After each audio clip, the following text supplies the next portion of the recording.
Ninth class, welcome back on Saya math classes. So ninth class में आपके सामने फिर हाजिर हूँ मैथ की एक और नई वीडियो के साथ। जैसा कि आपको पता है मैथ में हम डिस्कस कर रहे थे chapter number 3 coordinate geometry, and last class के अंदर हमने एक्सरसाइज 3.1 को कंप्लीट कर लिया जो हमारा बेसिक ही था कोऑर्डिनेट जियोमेट्री के बारे में। होप एक्सरसाइज 3.1 आपको अच्छे से क्लियर होगी। सो एक्सरसाइज 3.1 कंप्लीट करने के बाद आज हम डिस्कस करने जा रहे हैं एक्सरसाइज 3.2। आज की क्लास स्टूडेंट हमारी ओनली ऑन रहेगी हमारी इंट्रोडक्शन पे बेस कि हम ये समझेंगे कि एक्सरसाइज 2 जो 3.2 है उसके अंदर हमने किस तरीके से क्वेश्चंस को सोल्व करना है। सो जो एक्सरसाइज 3.2 है हमारी वो है हमारी कार्टेशियन सिस्टम के ऊपर। जो बेस है हमारा इस चैप्टर का मेन यहीं से स्टार्ट होता है हमारा coordinate geometry. So let's start. सबसे पहले हम बात करते हैं कार्टेशियन सिस्टम होता क्या है। कार्टेशियन सिस्टम जहाँ पर हम दो नंबर लाइन लेते हैं दिस एंड दिस, हमें पता है ये हमारा एक्स एक्सिस होता है और ये हमारा वाई एक्सिस होता है। ठीक है, ये होता है हमारा कार्टेशियन सिस्टम। यहाँ पर हमारे दोनों का 0 पॉइंट होता है। इस साइड हमारे पॉजिटिव नंबर्स होते हैं एक्स एक्सिस के, इस साइड हमारे पास नेगेटिव नंबर होते हैं एक्स एक्सिस के। ये हमारे पॉजिटिव ऑफ वाई एक्सिस होते हैं, ये हमारे नेगेटिव ऑफ वाई एक्सिस होते हैं।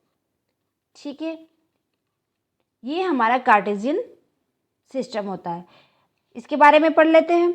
If we take two number line, one horizontal and one vertical, and then the combine them in such a way that they intersect each other at their zeros। भाई जहाँ पर ये दोनों line intersect करेंगी वो इनका 0 पॉइंट होगा, means उनका जीरोज होगा।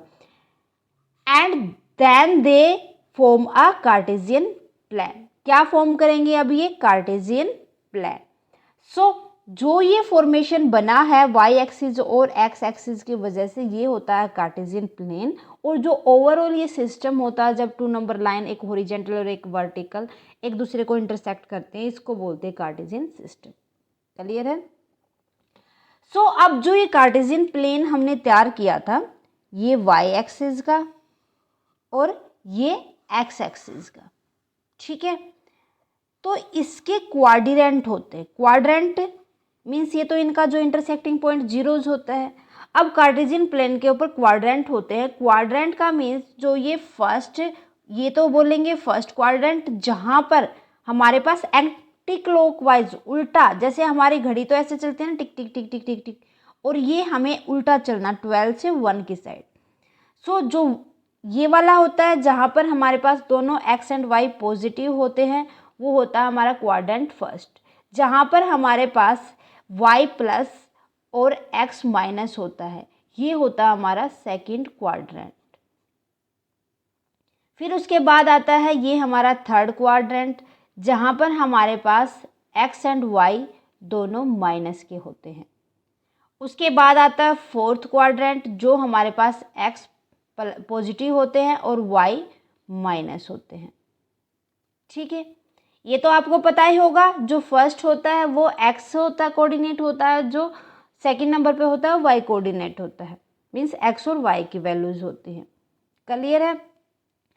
सो the Cartesian plane is divided into 4 quadrant names a quadrant first second third and fourth anti clockwise from OX। जो OX है ये x एक्सिस होता है हमारा, यहाँ से ये एंटी क्लॉकवाइज चलता है, जैसे घड़ी उल्टी चलती है ना हमारी उसी हिसाब से ये चलता है।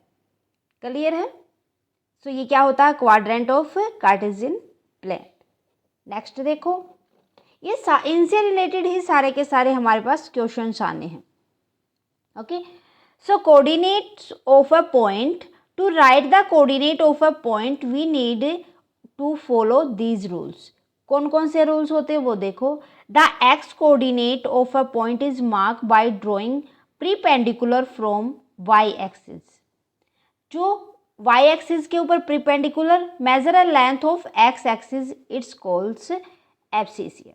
मीन्स जो हमारे पास ये एक कार्टेशियन प्लेन है इसके ऊपर हम ये एक्स एक्सिस के पॉइंट होते हैं ये वाई के, तो यहाँ से हम क्या करेंगे x की वैल्यू लेंगे और ऊपर प्रीपेंडिकुलर बना देंगे y की वैल्यू के लिए।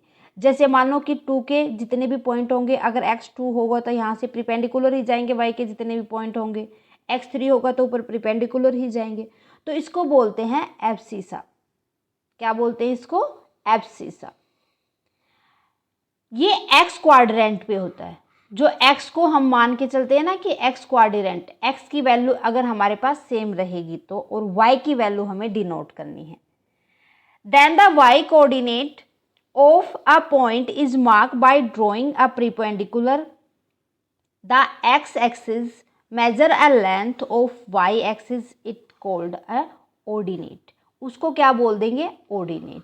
भाई यहाँ पर तो हमने x की देखा था, अब हमारे पास y की वैल्यू मान लो 3 सेम रहेगी, और अगर y 3 सेम है तो x की वैल्यू जो बढ़ती जाएंगी, कम या ज़्यादा होती जाएंगी, वो प्रीपेंडिकुलर लाइन बना देंगे। किसके प्रीपेंडिकुलर बनेगा? ये एक्स एक्सिस के, तो उसको बोल देंगे ऑर्डिनेट।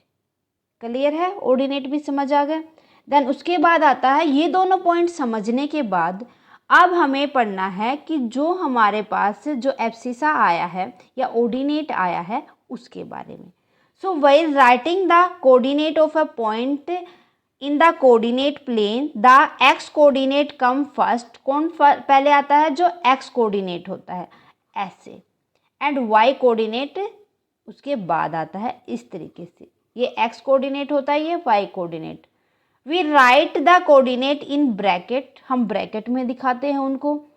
अब ये आपके पास फिगर है, देखो फिगर के अंदर देखो कि हमारे पास ये फर्स्ट क्वाड्रेंट में दिखा रखा है, मीन्स एक्स की वैल्यू बी के ऊपर, वाई की वैल्यू सी।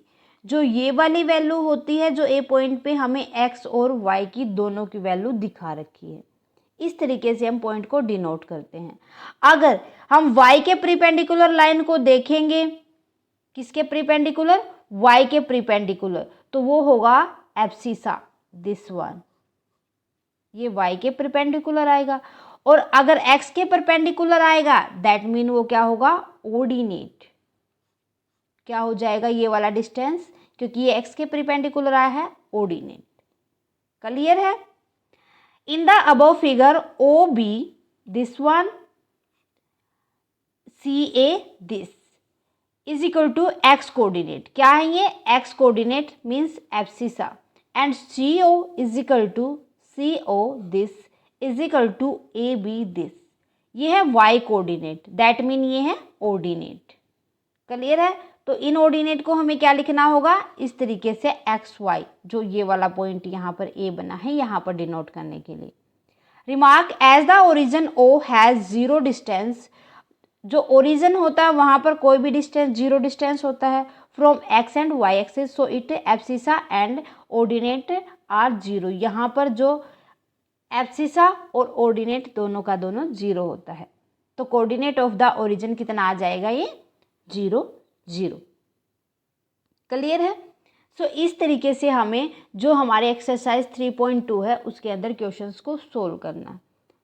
सो होप आपको इंट्रोडक्शन अच्छे से समझ आ गया होगा, कोई भी डाउट नहीं होगा। फिर भी बच्चा अगर कोई भी डाउट आता है तो प्लीज़ मुझे साथ के साथ कमेंट करके बता दीजिए, जितना जल्दी पॉसिबल होगा मैं आपके डाउट को क्लियर करूँगी। एंड आज की क्लास कैसी लगी